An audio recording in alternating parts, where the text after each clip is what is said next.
very disrespectful to call your pig Napoleon. It might sound weird, but there is actually a very cool, interesting reason behind it. So let's go back to the early 18,000. Napoleon was a very powerful French leader in French history, and he became the Emperor of France.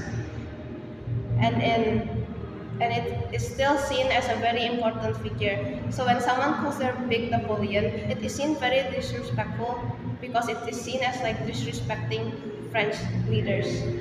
Even though it's not officially written in laws, it is used to be a older law about respecting French leaders. Now people still follow it out of respect. Basically, naming our pig Napoleon could be seen as rude and not funny. So next time you get a pig in France, maybe you name it Piggy, not Napoleon.